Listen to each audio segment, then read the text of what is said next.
Good morning. It's the appointed time and we have a quorum. Agenda item 1, information papers issued since the last meeting. Since the last meeting, the Secretariat has not issued any information paper. Items for discussion at the next meeting. The next regular meeting will be held at 10:45 a.m. on the 8th of June. It's a Monday. The administration proposes discussing the following items: carer support data platform and services supporting the carers. Do members have any views? If not, today we will have a joint discussion on agenda items 3 and 4. Agenda item 3 is community care and support measures for the elderly. Item 4 is supporting aging in place through innovative approaches. Please refer to LC paper number CB bracket 1448/2026 bracket 03 bracket 04 and bracket 05.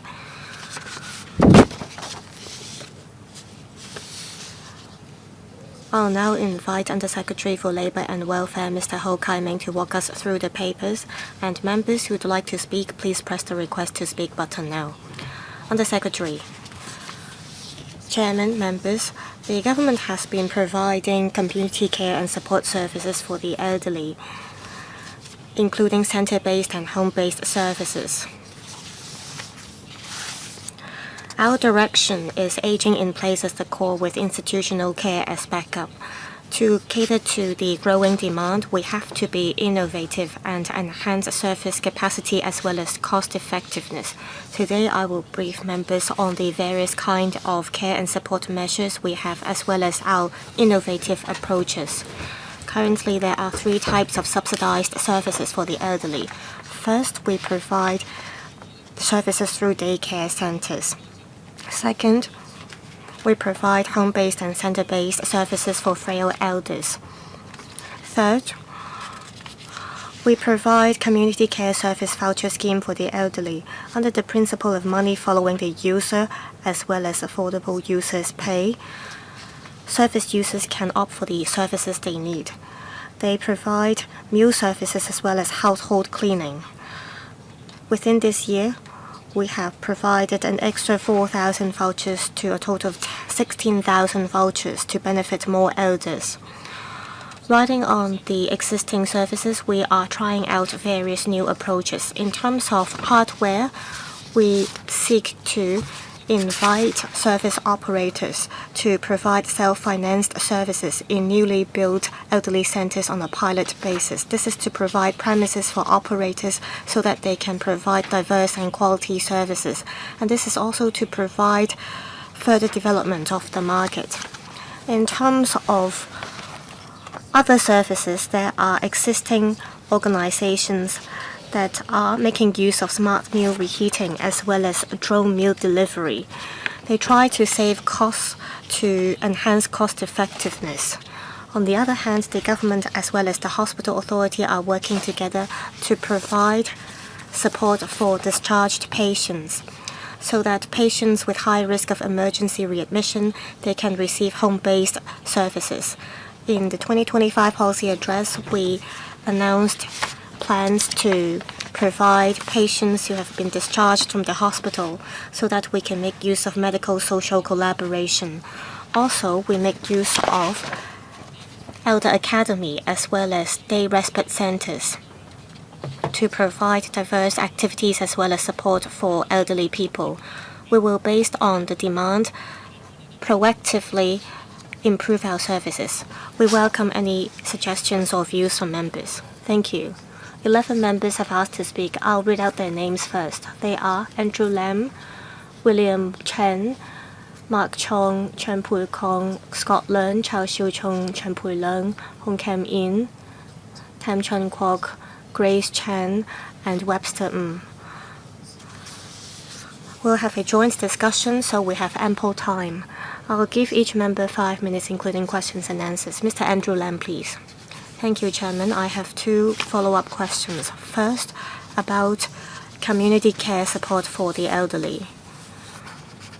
On the hotline service, I'd like to learn more about the service. Over the past few years, you have professional social workers manning the hotline service.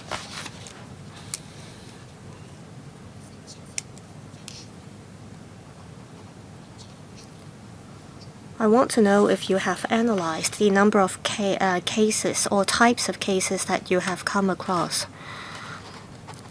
Also, I'd like to learn about the intervention of high-risk cases. How promptly can you intervene into high-risk cases? In terms of home-based services, according to the paper, daycare centers can run on a self-financed model. The service operators will have to cover the costs for fitting out as well as purchasing of furniture and equipment. First, I'd like to know if the number of quotas remain unchanged. Under this new approach, will there be room for further expansion of this program? Also, under this new approach, will the fee charging model be changed? Will more affordable elders make use of this program in the future? And also, what kind of clauses will you introduce to the service operators? And the Secretary, on 182-183, it is a hotline service support for carers. Today, we focus on services for elderly. The hotline services are more for carers. Of course, we provide services for carers, especially if they need day respite services for elderly people. Today, we focus on care and support measures for the elderly, so I don't have the relevant information with me. In the next meeting, we will talk about support for carers. We will prepare the relevant information and respond to Mr. Andrew Lam's questions in the next meeting. As for day centers to run on a self-financed basis, the government will build new welfare facilities afterwards. We will, through a lump sum grant, allow service operators to bid for the project. We've heard voices at the community level that we have been providing homogeneous services. This is because the tender clauses remain unchanged. Therefore, this time around, we would like to try a new approach. We hope that through this new approach, in various districts, we will be able to trial this new model to see if we can provide new services. For certain parts, we will make use of the existing approach because we need to sustain the basic services at the community level. However, for both elderly people from the middle class as well as grassroots, they need such elderly services. So we are trying out a new approach. Yes, Mr. Chong. I appreciate this opportunity for explaining this new approach to members for existing day units and day elderly centers.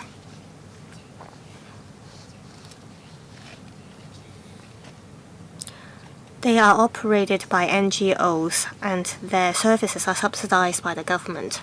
There are also contract care homes that are awarded a contract by the government to provide subsidized services. We also provide community care service voucher scheme, and we adopt the principle of money following the user. Currently, there are 320 units, and about 140 of them are private operators or operators that run on a self-financed basis. So you can see that these organizations can identify premises on their own to provide services. However, they have to rent the premises themselves. And under these circumstances, they may not be necessarily faced with a stable lease. And if the landlord terminates their leases, they'll have to move somewhere else. Therefore, In the latest policy address, we announced a new approach.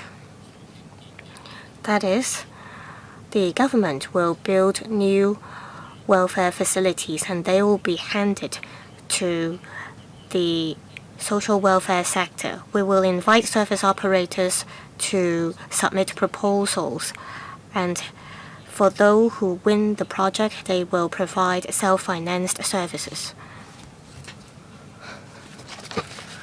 We target districts with more middle-class people.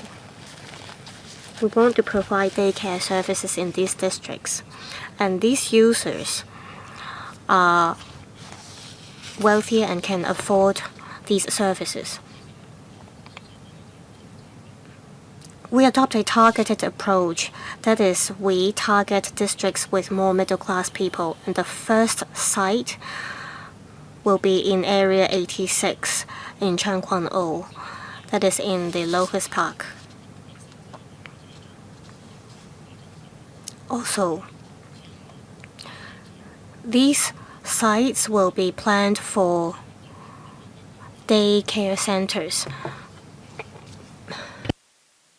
No matter how the shopping malls in the future or commercial premises will change their purposes, they will remain as daycare centers. Also, we want to ensure stability and certainties. We want these sites to be daycare units to provide continued services, to provide services for elderly people in the district on a continuous basis. Therefore, the contract will be longer.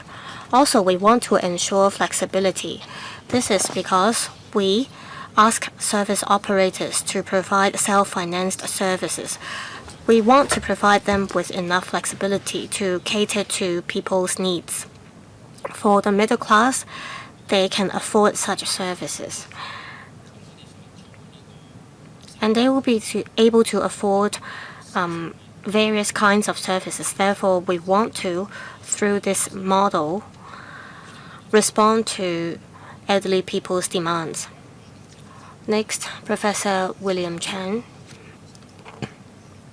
I'd like to follow up on two questions. While the government has provided various kinds of community care and support measures, however, according to local universities' studies as well as communities' responses, elderly people lack knowledge about these community and care support. They don't know how to, based on their own situation, find the right services for themselves. Also, there are various kinds of support measures offered by various organizations, and they have various positioning. And so elderly people and their family members are confused about these kinds of services. I want to know if the government has reviewed their publicity campaign and strategies, as well as gauge the effectiveness of these measures. Will the government work with district councillors or district care team members in the future to enhance the knowledge and awareness of elderly people regarding these community care and support measures so that they can receive better support? Also, according to paragraph 13 of the paper, support teams of daycare centers help identify singleton elderly as well as hidden elderly people who live in poor living environment so as to provide support to them. My question is, what is the manpower of these support teams and how effective have they been able to identify hidden elderly? In recent years, there have been many tragedies involving hidden elderly. I want to know if the government will consider allocating more resources so that support teams can identify more hidden elderly. I understand that resources are limited, so I want to know if the administration will do more in its publicity effort to encourage citizens to care more for elderly people around them, so as to provide more support to elderly people. For example, we can help them get grocery. We can offer more support and care to them so that When they are depressed or when they're emotionally distressed, we can provide support to them so as to prevent any suicide cases.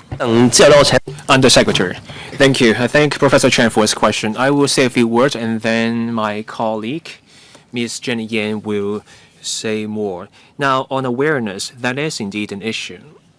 Access to our services has to go through the standardized care needs assessment system. After the assessment, the services are provided.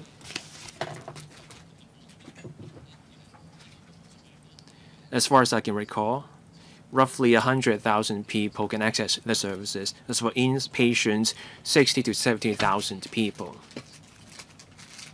There are 2.6 million people with the Draw Your card. So the number accessing the services represents less than a tenth of them. So roughly 8/9 of the people, 9/10 of the people do not quite meet the threshold for funded services. Our experience in the community shows that those people don't really come forward for the services since they don't qualify yet. In 2026, we're entering this phase where we have a lot more seniors. That's why, as Mr. Chong said, we now offer different channels. We help seniors find out more about the services when they need them. We will leverage our community networks and government publicity to do more on this. People who don't reach the age yet aren't really well aware of the services, but we will continue to work on this. On community services, we will work with the care teams. The Social Welfare Department has engaged care teams across the city to visit seniors who live alone and also people with disabilities and also their carers. Last year, we covered all 18 districts. On the results, Ms. Jenny Yan can tell us more about that. Thank you. Ms. Yan. Thank you, Chairman. I thank Professor Chen for his comment. Indeed, publicity matters. At the community level, when we serve seniors, those elderly centers do most of the work. There are 215 such centers. 41 such centers are district elderly centers. In general, these centers form ties with different stakeholders to serve those seniors. So before these seniors turn frail, these centers connect these seniors with community services. As the Undersecretary said, we have care teams. We also have a scheme involving outreach to property management people. So once we get in touch with them, we hold events. When these seniors are still in good health, there is volunteering services. When needed, counseling and emotional support and also referral are provided. The services covered by our paper will be provided upon referral. We also have support teams for elderly citizens. These support teams support seniors in need. These are services within the context of the 41 district elderly centers. Those people cover social workers and other support workers. This involves the lump sum grant. So the DEC gets the grant, and then they offer different workers. They can hire different workers to provide the support. So that's all from me. Mr. Mark Chong. Thank you. My question for the Undersecretary is about the community care service voucher. As at December 2025, 8,200 people opt out of the service voucher. Around 3,000 such cases involved people who were admitted to a hospital or left Hong Kong for more than 6 months, so they did not use the voucher. I talked to the industry. The industry told me one reason for people not using the services is that the seniors were assessed at a recognized service provider, those providers talked about their own services. They rarely referred the seniors to other services available. People had to wait a long time, so they refused to stay in the queue any longer. Some seniors struggled to tell the appropriate service provider for them. So will the Labor and Welfare Department do more? Will there be a proactive follow-up mechanism? Can we get a case officer to follow up on the usage? Can we talk to seniors who haven't used the services for a long time, or follow up with those who suddenly dropped the service? Can we refer more appropriate services so that we can avoid the mismatch in services? My next question. For 2026 to 27, there will be an extra 4,000 service vouchers. Can we target services with a long waiting list or districts such as Yunnan and the North District with a shortage of services? Last week, another tragedy struck in To Kwa Wan. An elderly couple in their 80s died. They died because of a lack of medical attention. Neither senior in this case received follow-up services from the Social Welfare Department. What will be done down the road to cover these neglected cases? Now, on care for seniors, what is the SWD and the LWB doing in keeping with our country's 15th five-year plan? For the 15th five-year plan, work is underway. We are drafting recommendations. We will discuss these recommendations with Lechu, and then we will submit those recommendations to the Chief Executive. On the vouchers, Ms. Jenny Yan can tell us more in a moment. On hidden seniors, now we do not comment on specific cases. As we said, for hidden seniors in public rental housing, we send our care teams to visit them. There's a key performance indicator for these care teams to visit a certain number of such seniors every year. It's an indicator or performance target.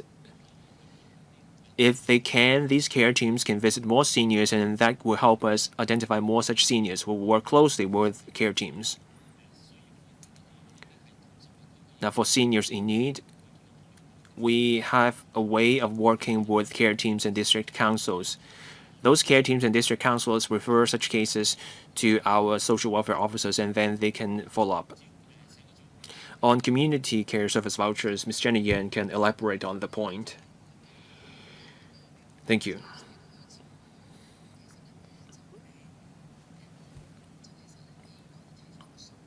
Let's look at the figures. 3 years ago, we regularized the services. There were just 8,000 such vouchers.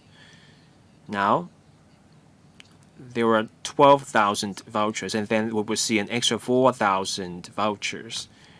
The reason for the increase is the popularity and the wider acceptance or awareness of the voucher. Seniors like the flexibility in accessing services. Many seniors are also in the queue for traditional services. Some seniors decide against using the voucher. There are many reasons. Some seniors are in the queue for care homes. During the queue, seniors are allowed to use the community care service vouchers. On whether people struggle to tell which service is for them and the lack of help for seniors choosing the services, I want to clarify something. We're offering seniors a more alternative. Seniors can opt for community care service vouchers. These vouchers allow seniors to get a social worker or the family members to help them choose the suitable service for them. The service units are supposed to tell the seniors what services are out there. If these services are not to the seniors' liking, the social worker can refer other services to the seniors. At our headquarters, we have an office on the community care service voucher. This office offers support. When we identify seniors living alone or a household exclusively of seniors, this office offers support. We are aware of struggles that seniors are faced with, so this is the way we remedy the situation. Next, Mr. Chung Pui-kong.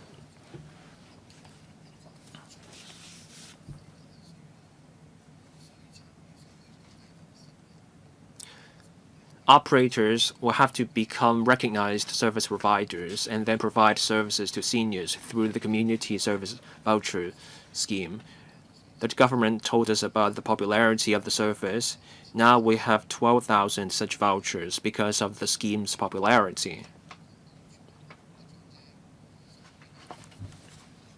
There are roughly 1.5 plus million seniors in Hong Kong. So that's barely 10% of all seniors. So in the long term, will we have more services so that even seniors without the voucher can access the services? Undersecretary.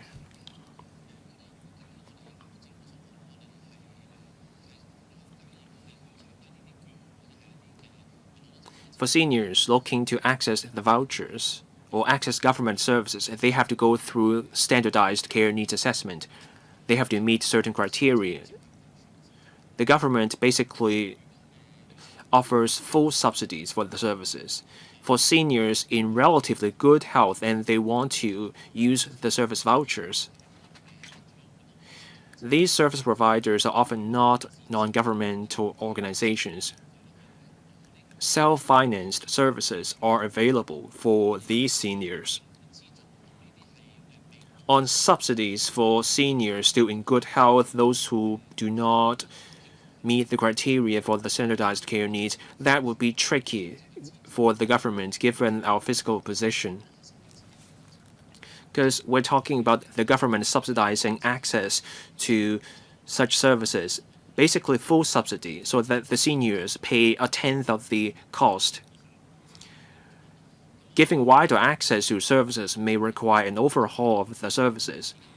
Given so many people are becoming seniors and we are still at the early stage of an aging process, we will have to take an incremental approach to the overall aging society. Mr. Scotland. Thank you. I declare an interest. My organization undertakes work of care teams, and we also take part in carer support initiatives. The population is aging.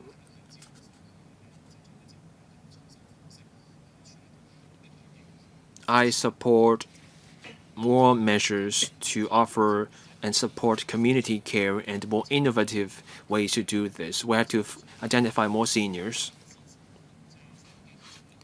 And how can the INT sector support social welfare organizations? That is on top of funding for these organizations to procure the technology. I have more questions on these fronts. First, on cross-departmental services. We are worried about seniors struggling to find services or our services struggling to reach the seniors.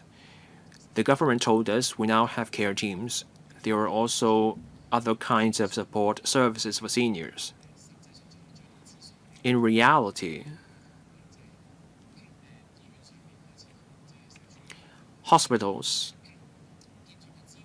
are now working with social welfare organizations and they're piloting a scheme. The housing department can also play a role. When our organizations try to knock on doors and identify seniors, we are struggling. Hidden seniors are hard to find. So the social welfare department and the hospital authority are doing the work. But I wonder, how can we share information across different government departments so that different stakeholders can get involved? Do we have such a scheme? Do we have a timeline? My next question has to do with innovation and technology. We now offer funding for social welfare bodies to procure solutions.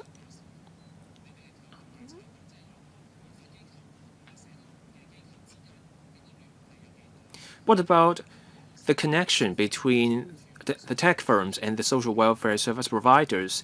Can we tailor R&D to the services offered by the social welfare organizations?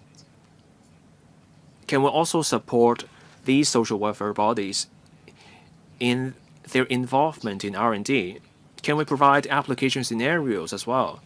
Now, from what I know, some service providers work with universities on AI-based detection systems for homes, but these teams have to find housing units on their own to test their data. So can we get the housing department to help out in new public rental housing projects? Can we allow these R&D teams, research teams to install detectors there and gather data? Undersecretary. I thank Mr. Scotland for the questions. In relation to collaboration with the Housing Society, I'll ask my colleague to supplement. We currently are working with Housing Society to identify high-risk elderly people. I'll ask Ms. Yan to supplement afterwards. In relation to the point about R&D, as said in the paper, there is the drone delivery service as well as the smart meal reheating service. We thank the ITIB for lining up us with the organizations.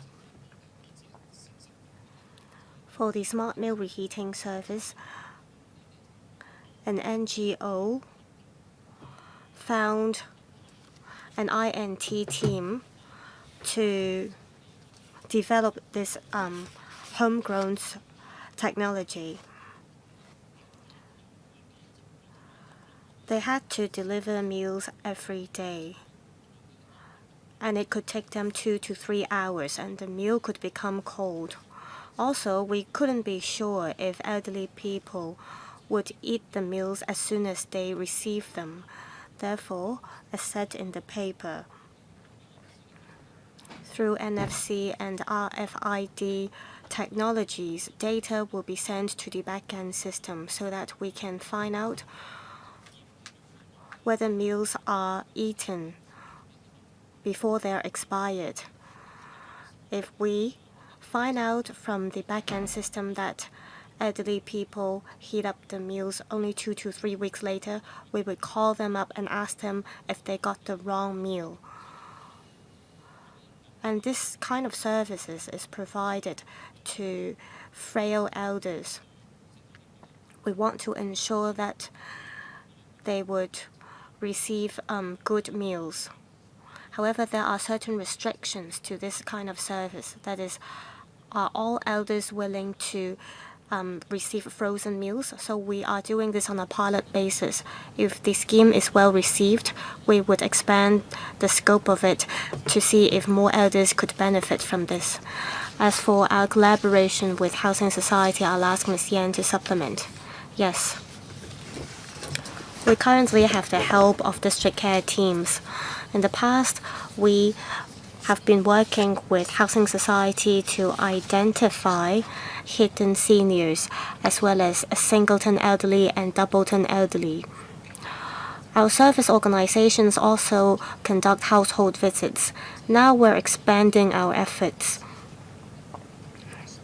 We make use of data shared by the Housing Society to identify CSSA recipients.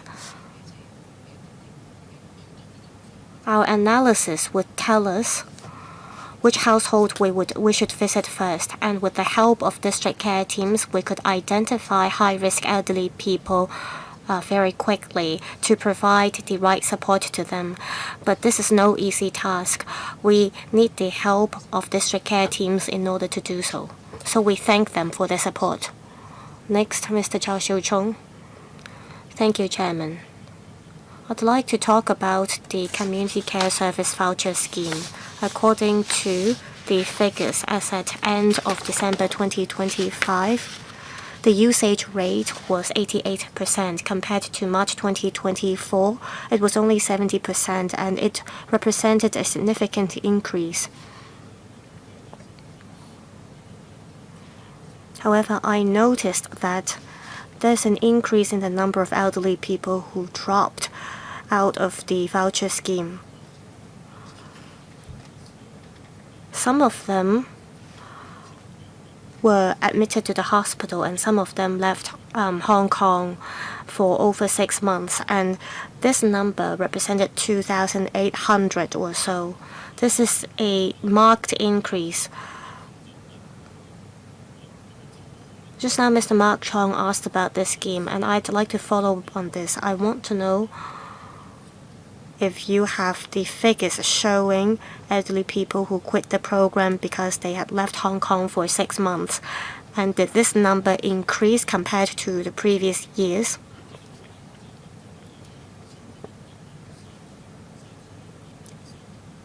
If a participant failed to use the voucher for over 6 months, social workers would step in to follow up on the cases.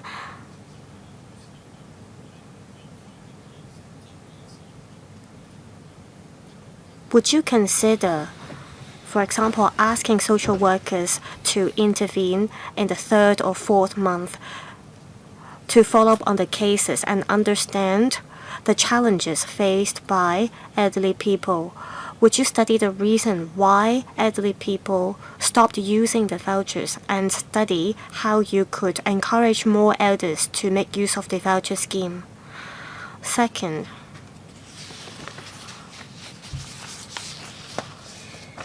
about product rentals.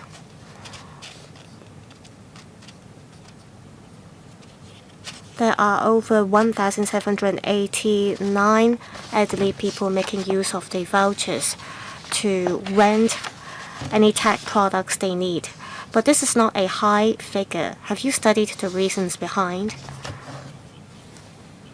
There were previous discussions about the types of products offered by one single organization. The options are too narrow, and the products that they provide may not be appropriate for elderly people. Do you know if this is the reason why the rental figures are on the low side?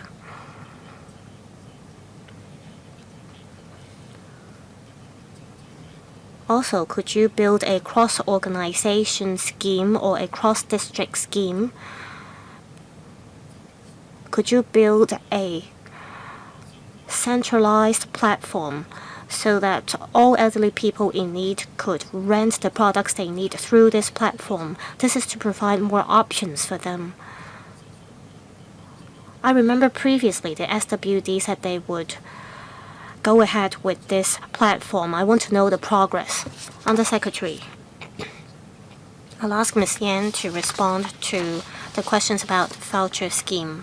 However, I would like to respond to the number of dropped out figures. Elderly people in Hong Kong, after going through the standardized care need assessment, they could either wait for NGOs in the community to provide services to them, or they can choose to go to residential care homes, especially subsidized care homes. However, we have more options now for them. The community care service voucher scheme is one option. So it's not that they quit the voucher scheme, instead they quit the public-private partnership model.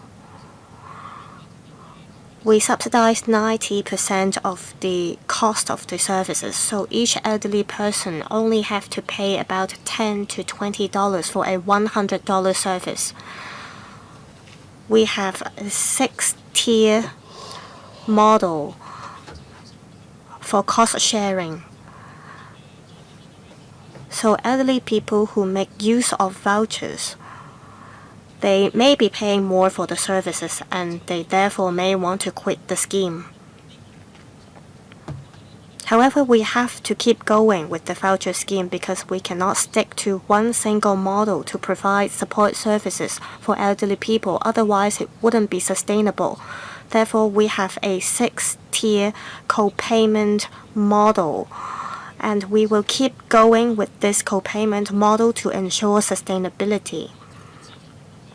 Also, in the past, government subsidized services were the only options for elderly people. However, in this era, we have 26 residential care homes under the Guangdong scheme. I don't know if the SWD has the relevant information now, but some of elderly people have been to these residential care homes, and this is a good option. Some elders, because of their personal reasons, they opt for other services. However, I don't think it is necessarily a bad thing for elderly people to quit the voucher scheme and opt for other services. Ms. Yan, I thank the member for the questions. Just now, the member asked for a breakdown of the figures. If necessary, we can provide the information after the meeting.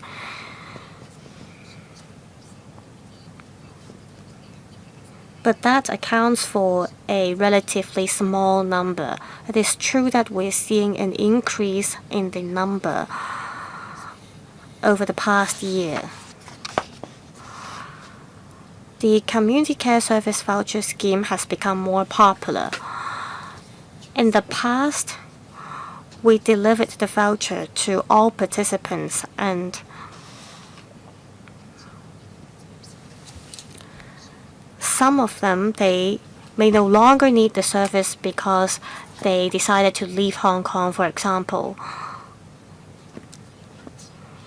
However, starting from 2025 and 26, we realize that the voucher scheme has become more popular and more elderly people would need the vouchers. It has become a regularized scheme, and we have to be careful with how we distribute the resources. For those who failed to use the voucher for over 6 months, we would help the elderly people quit the scheme.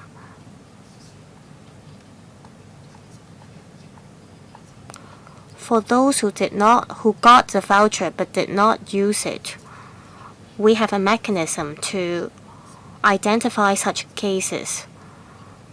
Our social workers would help them if they're struggling to find the right services for them. Even for those who did not use the voucher for over a month, we have staff offering support to them as well. So we have a mechanism in place to follow up on all these cases, and if at the end they did not use the voucher for over 6 months and we have exhausted all means to offer our support to them, we would help the elderly person concerned to quit the scheme. Chairman, I'd like the administration to respond to my question about building a centralized platform for product rental. Yes. On the question about product rental, there are 320 service providers under the voucher scheme, and they offer 12 types of products. Not all service providers offer all 12 types of products. And not all elderly people are eligible to rent the products. Only those who have undergone the standardized care need assessment could rent the products. And they have to first join an individual care plan to identify what kind of product could offer support to them. For example, some of them may need walking aids, some of them may need hair washing machines. And based on the individual care plan, we provide suggestions to what kind of products they should rent. Some elderly people, after identifying what kind of equipment they need, they may decide to purchase their own equipment. There are also other elderly people who directly purchase the equipment themselves.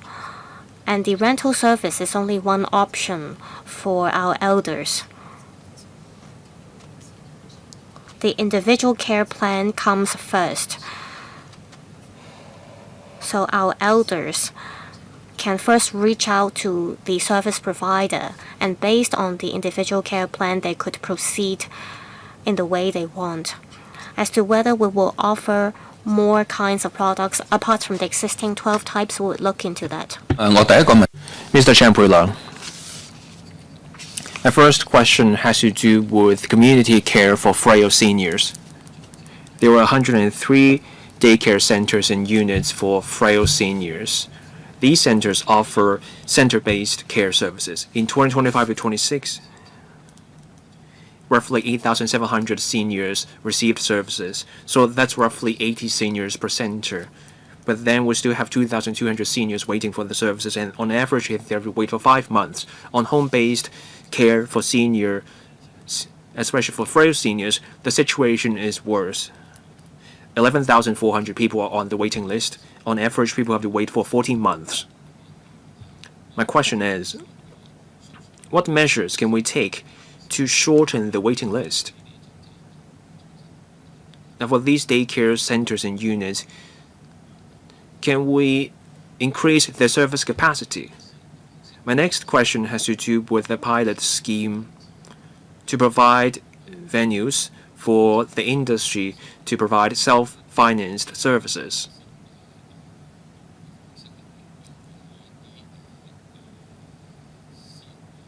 So we've heard that on private enterprises, on private premises such as Lohas Park, there will be new service facilities. But for these new housing estates, the residents tend to be younger families. Seniors may not stay with these younger families. If we put these new welfare facilities at the new housing estates, wouldn't that make the services harder to access for seniors? Why did we put those services there?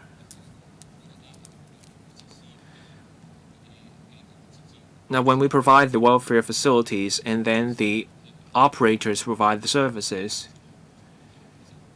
maybe they will be paying nothing in rent, so the operating costs will go down. Can we lower the fees for these office providers? Given that the government is providing the venue. Now, finally, the drones or drone delivery of meals, I find that a great measure. The journey time goes down from 2 hours to just a dozen minutes. Rural villagers will also be able to take up part-time jobs in delivering the meals, so that creates jobs. We are piloting this scheme. How long will this pilot scheme run? Do we have plans for further expanding the scheme? Which regions will be covered after the scheme is expanded? Undersecretary, I will say a few words about the third question, and then Mr. Chong and Ms. Jenny Yan will take the other questions. I thank Mr. Chen for his questions. On drone delivery, we have piloted the scheme for a few months. The greatest challenge has yet to come for drone deliveries. When the wet season with typhoons come, we will see a great challenge. We'll have to ensure food delivery for seniors. We are fine if our drone deliveries fail to reach our homes. We can take care of ourselves, but it's a different story for seniors. We still have to see how the drone delivery goes during the wet season with typhoons. If the scheme works out during the wet season, the NGOs involved may work with the food delivery companies on how to expand the scheme. Other details have to be sorted out, such as where the drones land and other issues also need to be ironed out. A year later, we will review the operation, and then Mr. Chong can take the other question.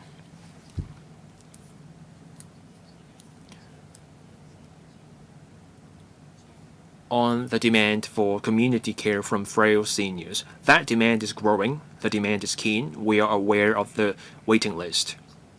Now, on the waiting time,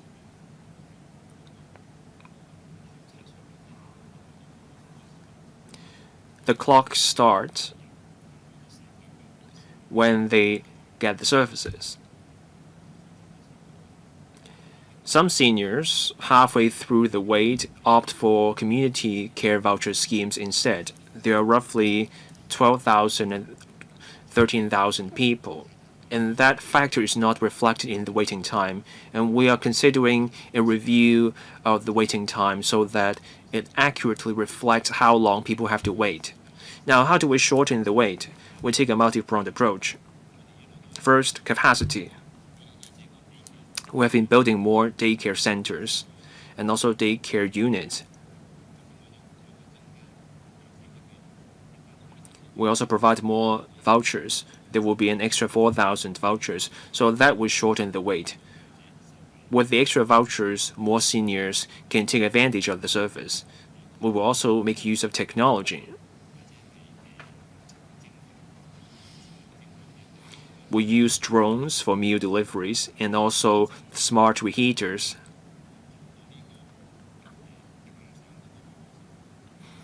Technology lowers operating costs to free up more resources for operators to provide more services.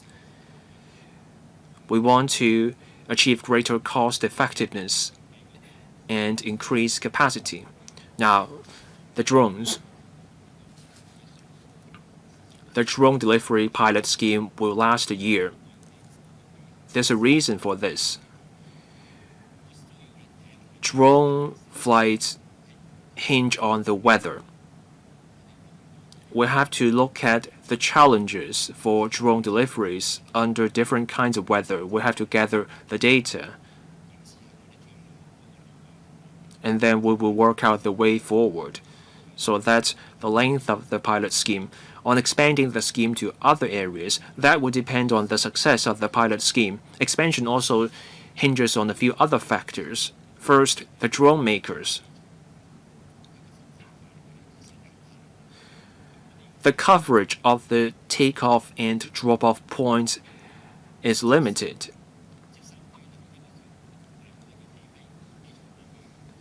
For drones, there's takeoff and landing. We need a large space for drones to land. We have to find such space in rural areas. And then we need a staff member on the ground to pick up the food. So this is the offloading process. And then the drone returns to where they come from. And this will require professional training. So we need to make sure the takeoff and landing points go hand in hand. We have to find the right space in rural areas for the landing space. We will look at the situation in Taipo and the North District. That's for the future.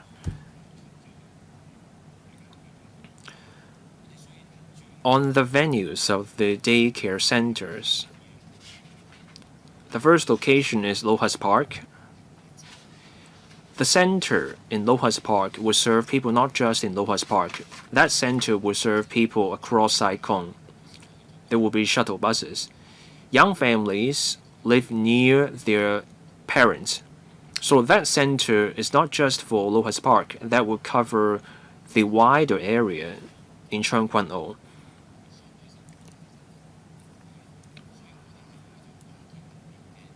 The government built the facility and then community organizations run the services. Those operators have to pay something. They submit their proposal. At that point, they have to provide service capacity.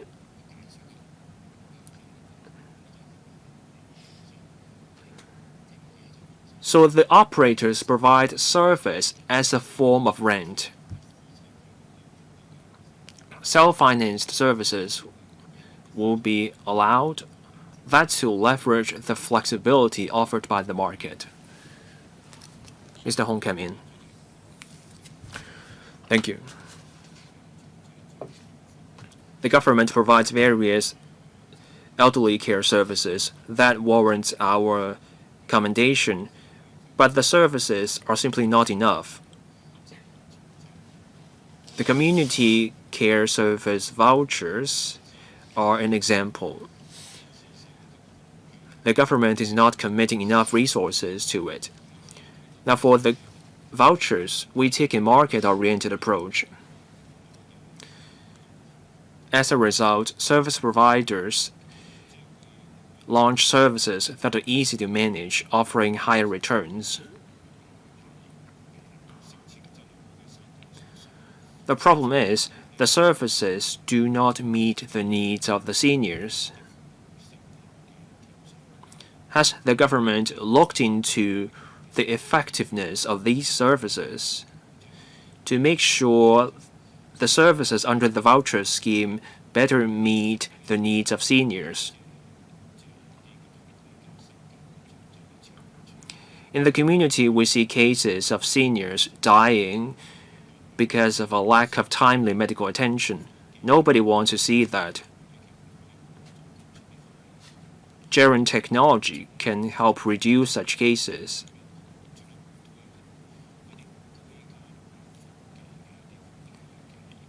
How will the government promote the use of gerund technology in home settings to minimize cases of senior fatalities as a result of the lack of timely medical attention?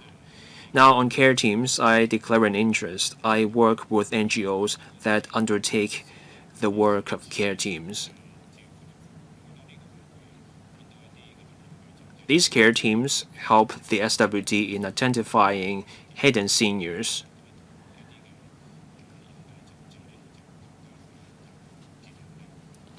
How do we bring care teams closer to these seniors? I can share some experience.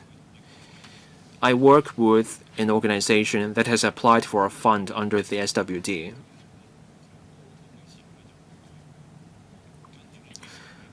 When local residents prepare soup, we encourage these people to prepare extra soup and give it to a senior neighbor. This is more than just about soup. This is about care. So can we have more resources for the care teams? So that would deepen the ties between the care teams and seniors in the community so that people are more willing to open up.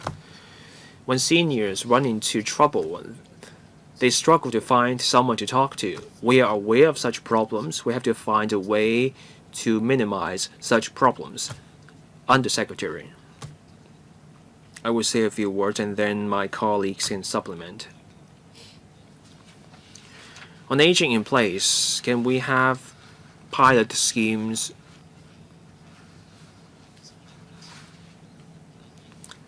The policy addressed last year dealt with this issue. There will be hundreds of projects involving smart detectors in home settings for aging in place. When something goes wrong, an alert goes off. This will be more than the emergency alarm system. There will be more smart devices. We have found the sponsoring. We're identifying several such solutions for the trials. We will kickstart the scheme, and then we will try things out, followed by a review. Once we have a review report, we will update LegCo on this. We thank Mr. Hong for his support. Now, the scheme referred to by the member is about neighborly support.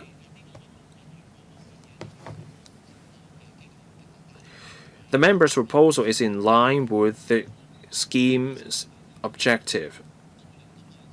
Now, on preparing extra soup, that will involve extra work for the care teams. Making all those visits is already a lot of work. We do note the member's suggestion. We will explore with the HYAB to see if the care teams can take up the extra work. And now over to my colleagues. On community care service vouchers.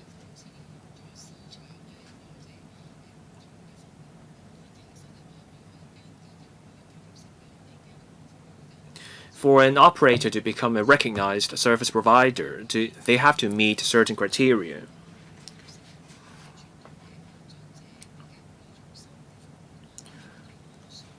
They have to provide center-based services and also home-based services.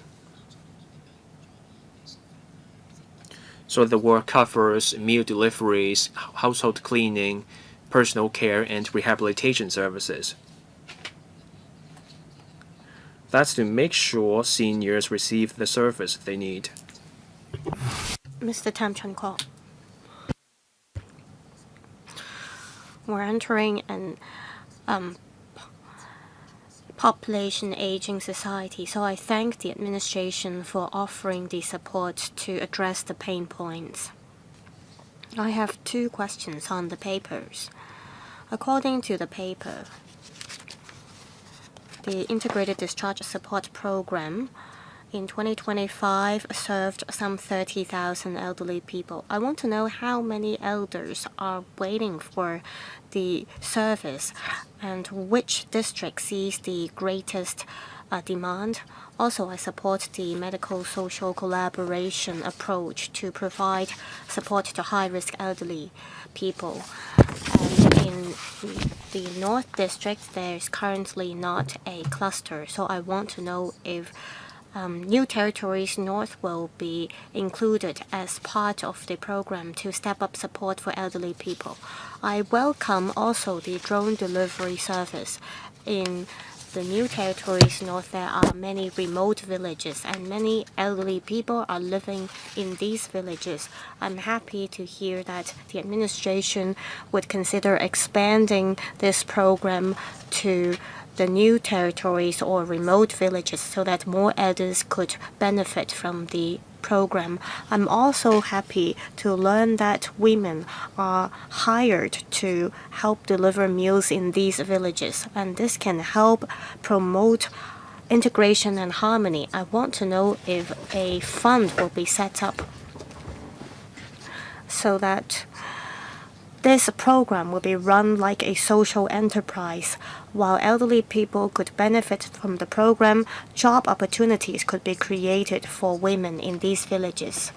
Apart from meal support, elderly people also need drug dispensary services. Would the government consider expanding the drone delivery scheme to drug dispensary, so as to address the challenges of elderly people in rural areas failing to get healthcare or medical support? Under Secretary, on the point about drone delivery, I thank the member for his support. We're currently running this program on a pilot basis.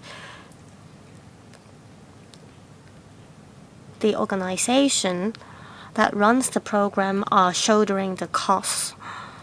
If we are to expand this program in the future, we may have to adjust the contract terms.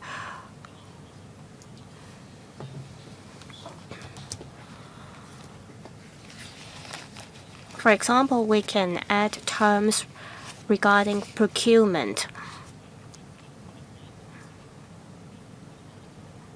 We give a lump sum grant to the organization, and the organization could use the grant flexibly. The manpower saved by the organization could be used to provide other kinds of elderly services, and they could then not need to hire imported labor. In the past, they had staff delivering meals to each elderly household, and now with this service, they could make use of drones to deliver all the meals to the village, and that helps save labor cost. We will review the costs incurred in the program to see how we can adjust the scheme. Mr. Chong, with our existing resources, organizations are running this drone delivery program on a self-financed basis.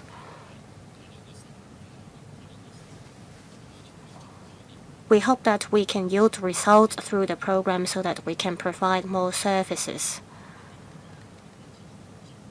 We hope that by helping the NGO to reduce labor cost, they can release manpower and resources to provide more services such as accompanying elderly people to receive follow-up consultation or provide household cleaning services to them. This is what we want to achieve through the program. As to whether meal delivery could be expanded to drug dispensary services or even drug delivery services,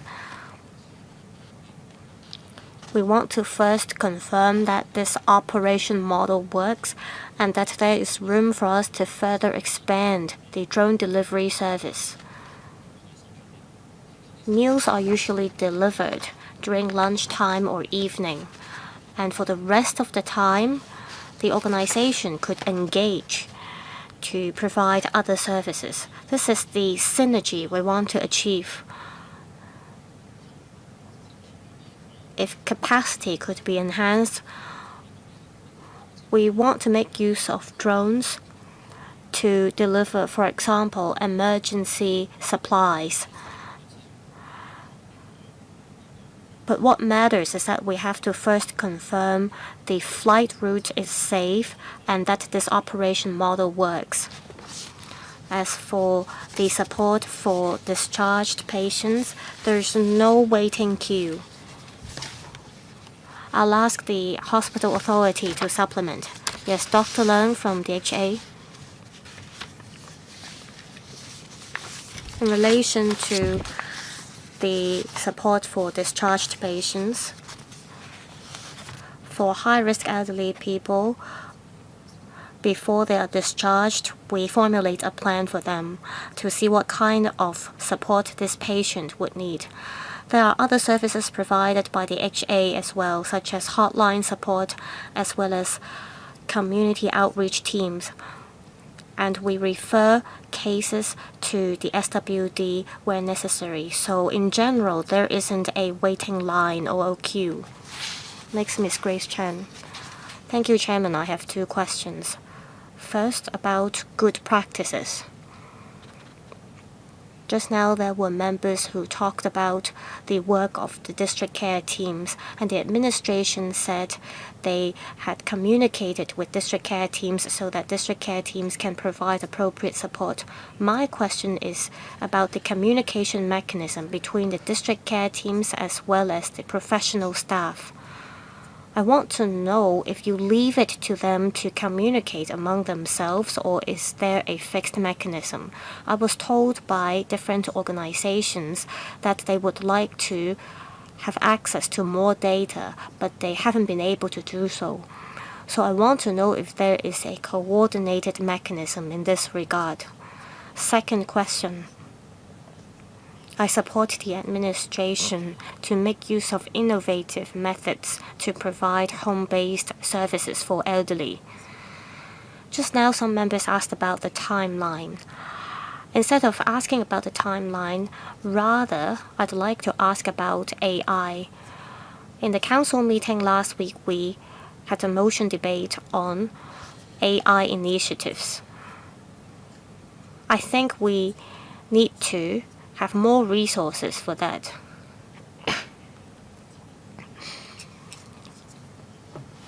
There are so many different innovative ideas such as smart meal reheating, various online and offline schemes, and the administration also mentioned that there are over 100 smart detectors. Will you consider rolling out a community care and technology blueprint? With this blueprint, we can do better on early identification and early intervention. Then we can focus our resources on allowing AI to empower various trades and sectors. And the Secretary. I thank Ms. Chen for the questions. On communication between service organization and district care teams, we rely on our staff. We know that district care teams may have questions about helping elderly people get their old age allowance as well as old age living allowance. and we rely on our staff to do that. If there are complex cases, our staff will deal with them. As for other problems, we may ask our neighborhood elderly centers to help take care of the cases. As for other support that elderly people need, we refer them to the standardized care need assessment. If organizations would like to have more access to data, we will look into that. Ms. Yan?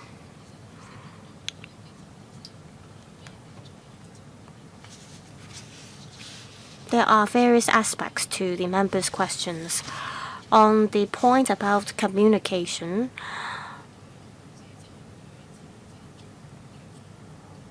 we invited district care teams to conduct household visits to elderly people as well as the disabled. At the headquarters, we communicated with the district care team members in one go. After we've established this partnership with the district care teams, we hold regular briefings for district care teams at the district level. To give you an example, for issues that concern elders, we talk to the district elderly centers, and for issues concerning the disabled, we talk to the district support centers. We want district care teams to learn more about what services are available so that they can refer the cases to the right centers. We also care about how district care teams record the problems they observe. We have developed an app, and through this online platform, district care team members can record the cases they have come across, and they can easily tell us how many elderly people they have served and how many cases concerning the emergency alarm system they have referred to the right units. So each district care teams have the information they need. Under Secretary, we've heard members' views about the blueprint.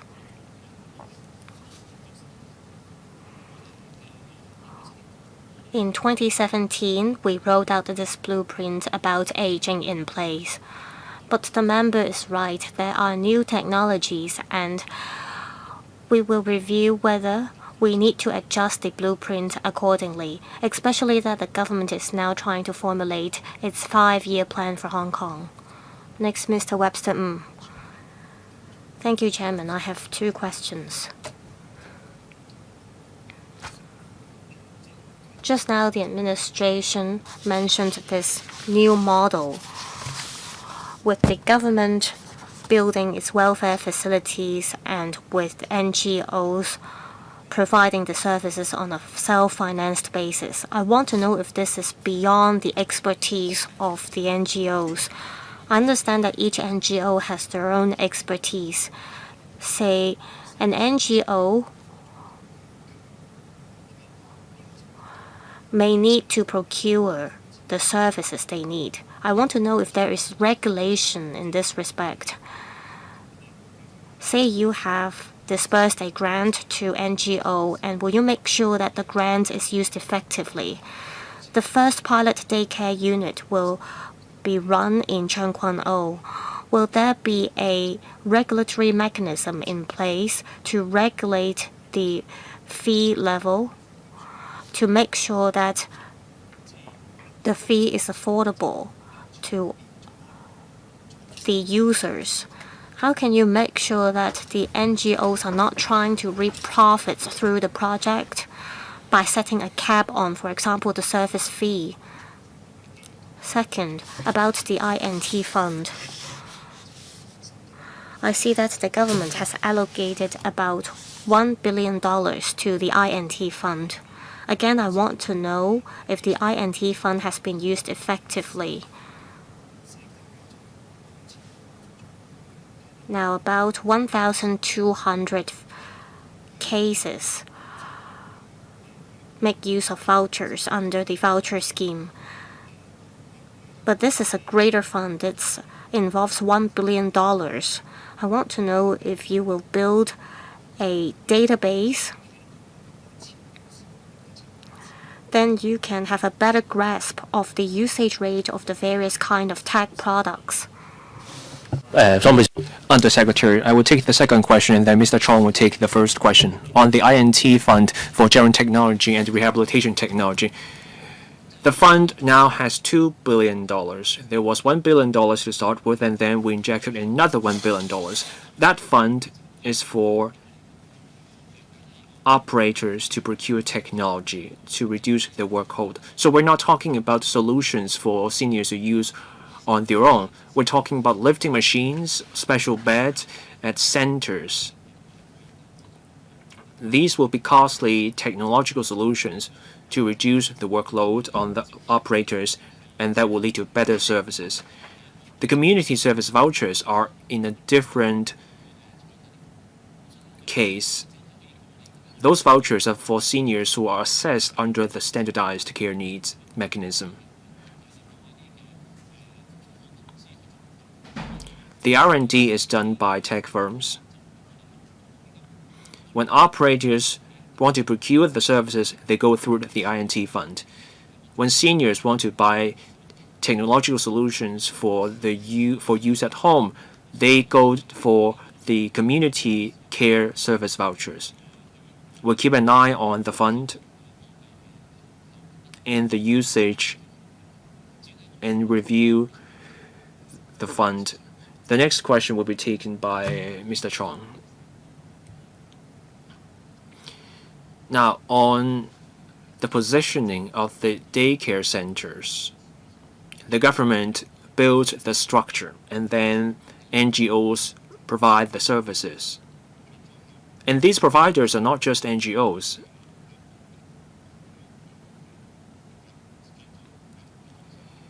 Operators of existing subvented service units will also be eligible. Operators of CCSVs or community service vouchers will also be eligible. There are 320 units. So we're talking about 183 operators. Roughly 100 or so are private players.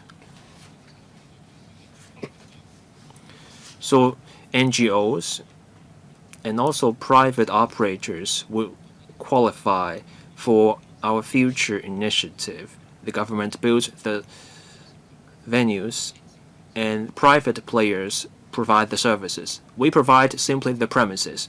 The fitting out and the maintenance costs will be borne by these private players. But these operators will have to provide the services in lieu of the rent. Meaning these services don't get the premises for free. They have to offer service places in lieu of a rent. And those places will be provided to the SWD. And these operators will have to take part in the community service voucher schemes. And that means the SWD will exercise oversight over the services. As for other services, we want market flexibility so that services are provided in response to people's needs. There will be no regulation on the fees. Otherwise, the operators won't be able to test things out and meet the diverse needs of the people. But we will ensure transparency in the fees. Ms. Ginny Mann.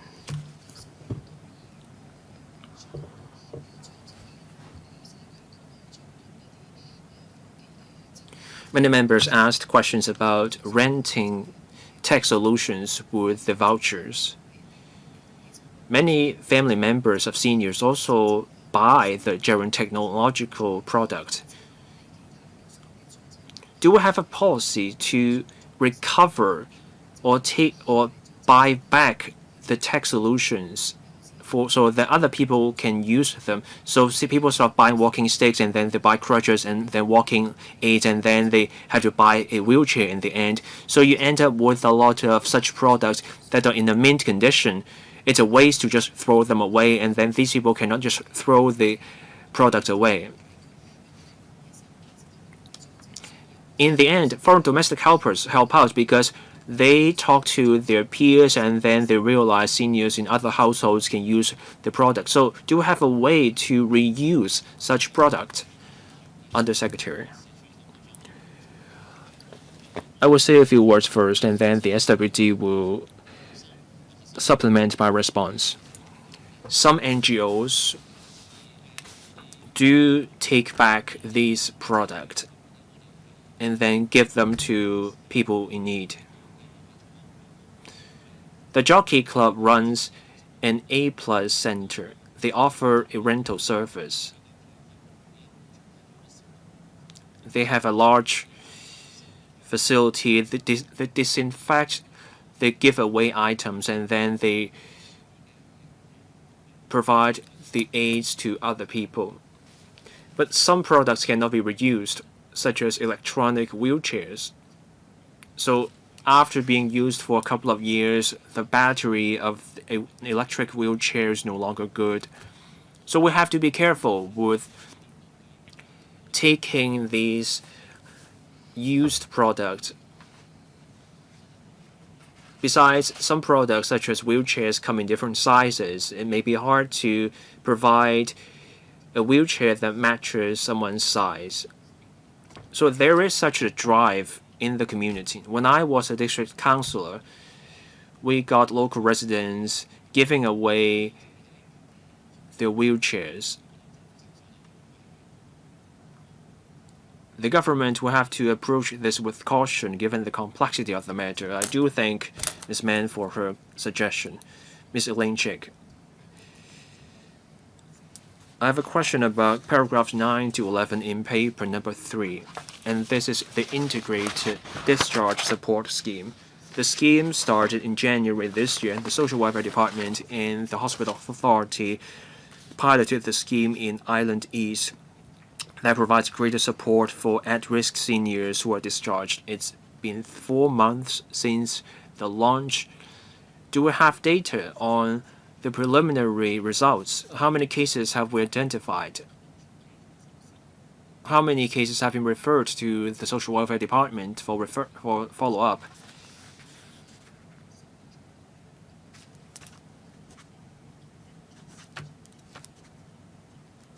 Do we see significant improvement in the speed and efficiency of referral compared with the past? The Island East and Island West hospital clusters have been merged. So following this merger, does this scheme now cover the entire Hong Kong Island? Or are we still focusing just on Island East?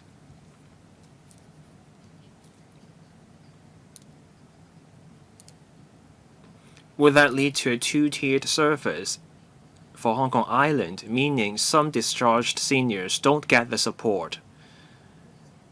The government has been driving collaboration between the medical and the community service sector.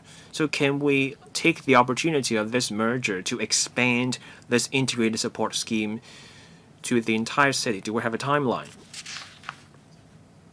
Undersecretary, Dr. Leung can take the question.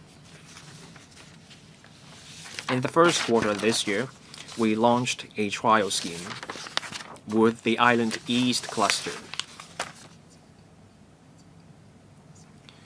We want to step up the work on identifying seniors in need of service. For the trial scheme, we have identified more than 80 at-risk seniors. They have been referred to the SWD for follow-up actions. We're still in the middle of a trial. That means we will need more time to see how things go. We will continue the trial with Island East. Mr. Bill Tang. Thank you.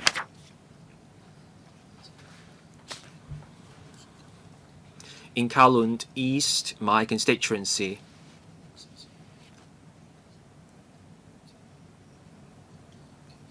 The Civil Service College building there also features a German Technology Center.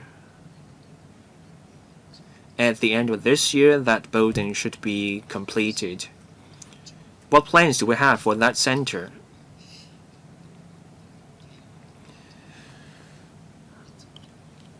Now, my next question.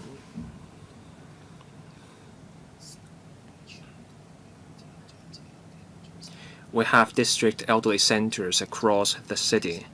The paper says 290,000 seniors are members of these centers.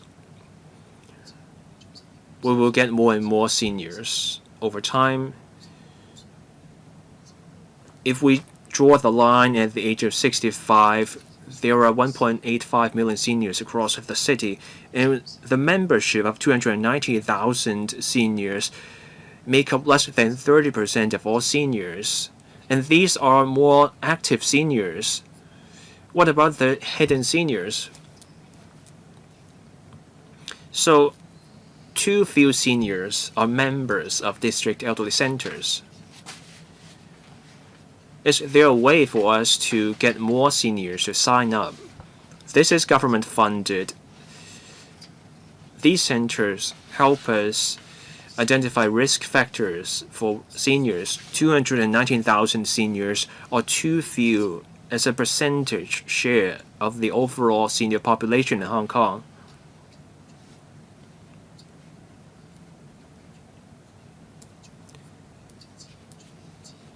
Can we set up a system where the details of a senior accessing government services are passed on to the district elderly centers unless the seniors opt out? That will help these DECs identify at-risk seniors. There are many German technological products. They come in handy in home settings so that seniors don't have to go to care homes all the time.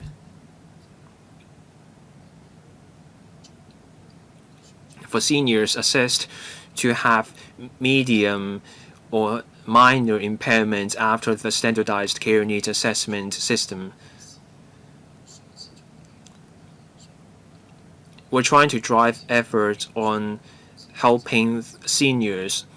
So we have been promoting initiatives such as smart keys or sensors detectors for seniors who do not go out after a few days.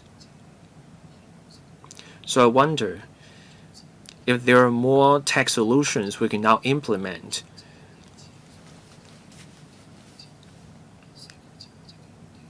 We're talking about community care today, so we're talking about seniors at home. Do we have the figures on wheelchair-bound seniors who struggle to go out in old buildings? Let's look at Kaitin Building. The Undersecretary will be familiar with that. That building has gone through a major maintenance project. There are lifts, but there are a flight of stairs, just a few steps after you leave the lift. They cannot fit in a ramp because of the site constraint. That makes going out very hard for wheelchair-bound seniors.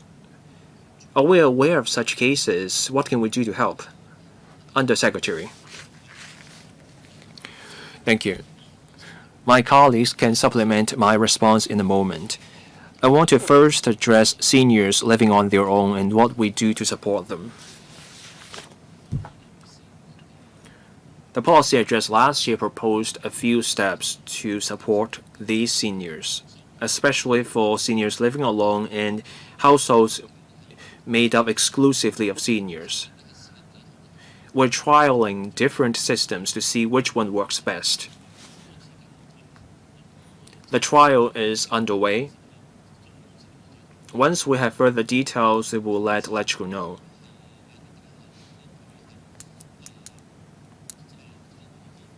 Now for buildings with lift, but still with a few steps of stairs, we will have to talk to the property management companies involved. As Mr. Tang knows, some property management companies put temporary ramps. Now in Kuntong, there's a Hongling building. The ramp is right there alongside the steps. But in cases where you cannot fit in the ramp, we'll have to talk to the local stakeholders to identify suitable tools. Resources are available in the community. When just a few steps are involved, we can consider using chairlift.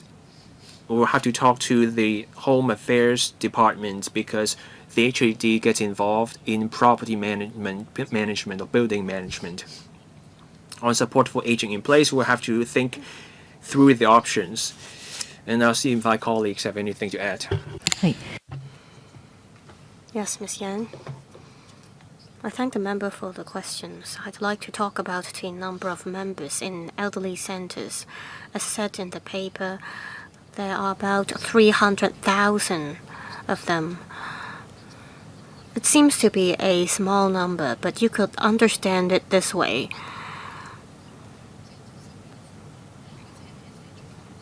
Elderly center members visit districts for services. We have district care team members who offer volunteer support as well. And we also refer cases to the standardized care need assessment. And also social workers who work for the voucher scheme are also our volunteers for these elderly centers. We have support teams that pay special attention to more complex cases. We hope seniors can visit our centers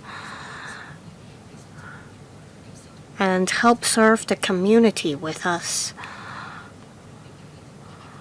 Some seniors who are doing very well did not join the membership because they would like to seek other kinds of entertainment. For example, they prefer going to the mainland. And for members, they usually renew their membership every year. And for seniors who have whose health has deteriorated, they may quit the membership scheme. As for the Gerentech Center in the Civil Service College, well, we've been talking about promoting Gerent technology, so we have reserved spaces in the building to promote Gerent technology. We have been progressing very rapidly. Over the past few years, we have seen achievements. For example, we have the INT Fund, we also have the AI Plus initiative. And we may have to think further about how to make use of that space. I have another question. Today we are talking about community care and support for elderly people. There are home-based as well as center-based support. And in between we have something provided by the housing society, but as far as I understand, in the coming 10 years, the housing society will stop providing this program for senior citizens, which is known as senior citizens residences. Some technology could provide home-based care support for elderly people.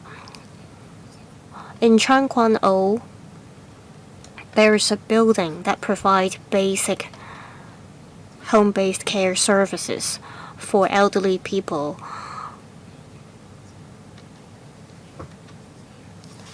And this kind of services can allow family members of seniors to provide better care and support for them.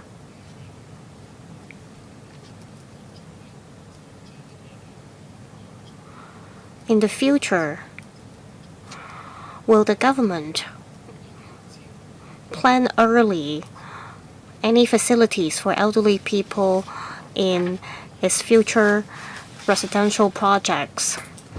Well, my view is that there are elderly people who are in relatively good health. They do not want to live in residential care homes, and they do not want to use the community facilities so frequently. And how can you help these seniors? Under Secretary, I know that the Housing Society has been offering such support, and I only learned from the media that they provide such services. I will talk to the Housing Society to see if there are any changes to the support they offer, but please rest assured that there will be services and support provided by the SWD. I will reflect this comment to the Housing Society to see if they are facing any challenges. We will continue to communicate with them.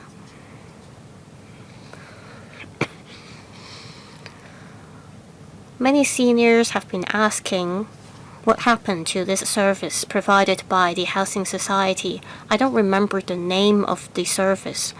I just learned about this from a program. Well, please talk to them. As far as I understand, many seniors from the middle class are interested in this kind of service. It's not a kind of residential care home,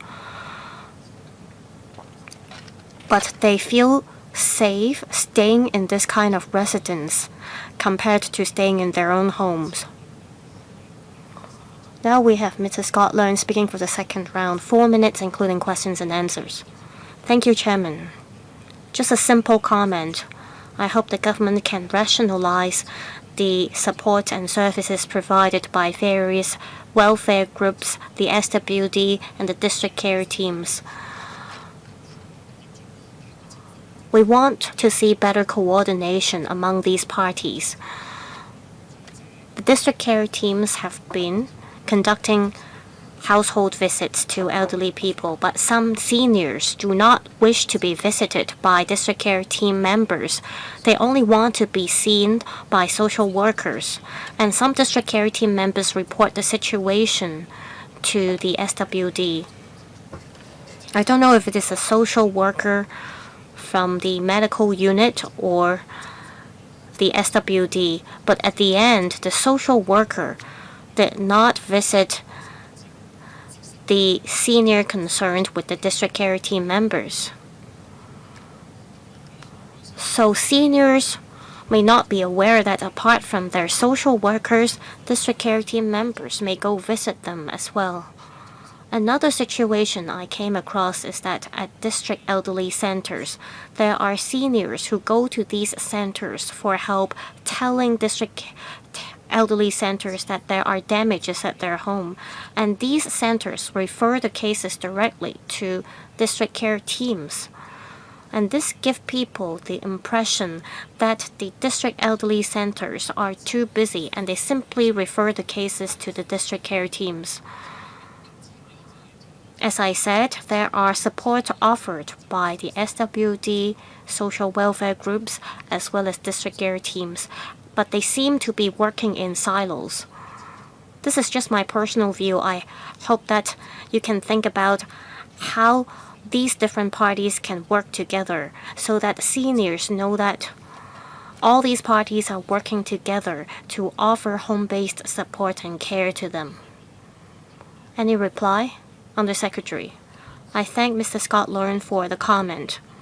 I used to serve the Kwun district, and that was a better referral mechanism. The most ideal case would be the social worker receives a case, and the social worker could fill out a form to refer the cases to district centers, and there were 13 such district centers. Seniors should not need to call up for services themselves. Instead, we should help them refer services to the seniors. We will review the existing referral mechanism. I understand that some districts are doing better and others not so well. We hope that we can have a complete internal referral mechanism in place instead of having seniors looking for the right support and services themselves. One more comment. I said that there are district care teams and social workers visiting seniors. Will the social worker introduce the district care team members to the seniors so as to line up the district care team members with the seniors so that the seniors will not remain isolated? Under Secretary, we will look into that. For seniors who need specialized support, they will, at the end of the day, continue to be followed up by the social workers. There being no further questions, we'll move on to AOB. There being no further business, meeting adjourned. Thank you.